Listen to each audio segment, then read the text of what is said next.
So, since the last one did so well, let's run it back, shall we? 2024 was quite a roller coaster for video games. Yeah, like every other year, but I couldn't think of a better analogy, okay? On top of the right, you had Space Marine 2, Balatro, Animal Well, Manor Lords, Path of Exile 2. Games that show how creative and ambitious this medium can get, no matter if you're a one-man army or a studio of hundreds of people. These games are made because developers themselves wanted to play them. But on the very low, you also had literal 2-week game Concord, Suicide Squad, Ubisoft's 11-year project Skull and Bones, and Unknown 9 Awakening. How generic can a title get? It's like 14-year-old me coming up with a username for a Lineage 2 character. These games are just there, printed either out of sole contractual obligation or out of sheer disillusionment. I swear this video gets positive. Hold on. Another low point of video game development is upcoming installments. The sequels no one asked for. The safest bet AAA publisher can make. Especially when they come repackaged in a brand new engine that will allow us to make this game the way we always wanted to. We had quite a few of those recently. Most notable one being Overwatch 2. A project that promised so much and ended up delivering so little. Assassin's Creed.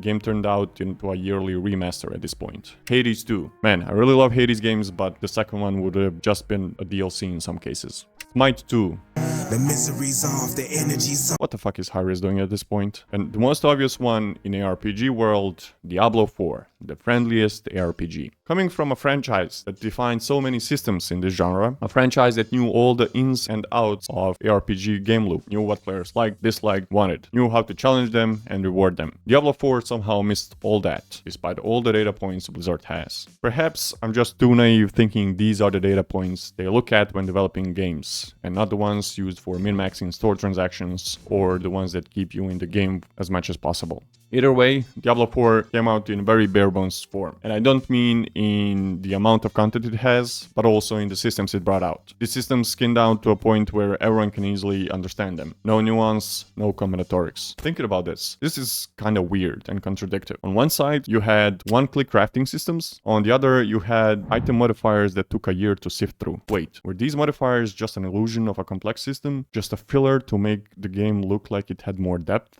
Like this inner dialogue that drags the video longer?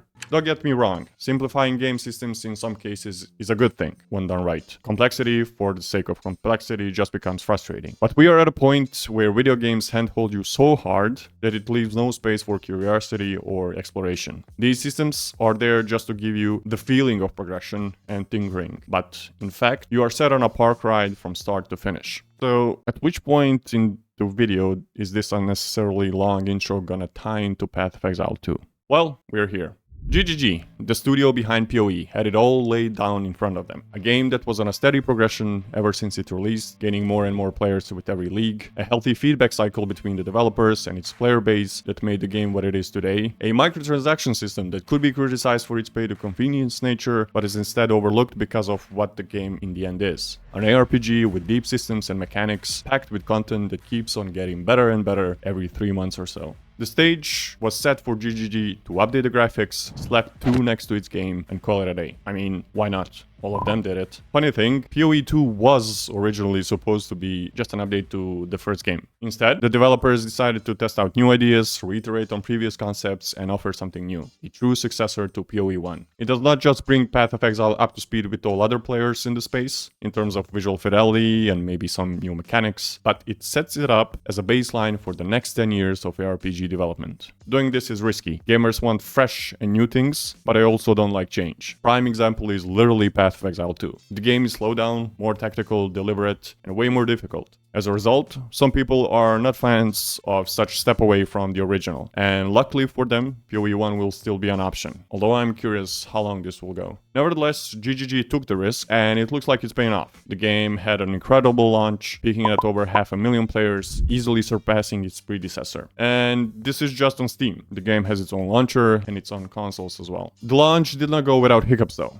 Server issues kept the game away from everyone for 2 hours, but during those 2 hours, something interesting happened. Something that does not happen for a lot of developers during troubled launches. Something a Blizzard game couldn't get even if it paid for it. Positive reviews. Even though people could not play the game, it did not matter. After the post-launch dust settled and honeymoon phase waned out, the conclusion is pretty simple. The game is amazing. The story, even though not a priority in these types of games, is interesting, well connected, and guides you through so far 3 acts seamlessly. seamlessly. The story is not in the way of the content you want to do, it is the content. This is important, especially considering that in PoE you will replay the same story every league. So making it feel like you're replaying a single player game rather than going through a series of MMO click-through quests feels good. Graphically, it is pretty much above all others. Every map throughout the campaign is different. The music complements the gloomy atmosphere and the horrors NPCs you meet are going through, from burned villages to the ruins of an ancient civilization. Every map has a boss with interesting, well-telegraphed mechanics that keep you on your toes because potential for getting one-tapped is always there. The game communicates its systems way better than its predecessor. Gem system is no longer gear-dependent. Crafting in its current form is pretty straightforward. You salvage, you disenchant, you combine, and you use your currency. There are subtle conveniences like your character saying this is a powerful item to indicate the importance of certain drops. Character sheet is simplified. Endgame map reminds me of Heroes of Might and Magic 3, and skill tree is PoE skill tree. On the other hand, this game pisses me the fuck off. Why is this tendency the way it is? Getting punished by some monster on that effect, or a monster that you can barely see on your screen, on your path of choosing a class you want to play is annoying. Here's an idea. Have this kind of content as a separate mechanic, maybe even league specific. Maybe add it to the Atlas so all the sadists, who also probably like D4 vaults, can specialize in it and target farm some items. Speaking of undead monster effects, why do they exist? Poison Puddle gives you two options. Go around it or tank the damage. I think being annoyed with this mechanic is amplified by the fact that the game is really limited in terms of movement options. Also, random white mob one-shotting you is a thing, so you could say the game has some rebalance to go through. To sum this one up, looking back at some of the most successful games recently, they all seem to have some common threads in their success stories. Make a fun game you know your players will want to play, no ulterior motives, or how the CEO of Larian Studio puts it. But above all, they cared about their game because they loved games. It's really that simple.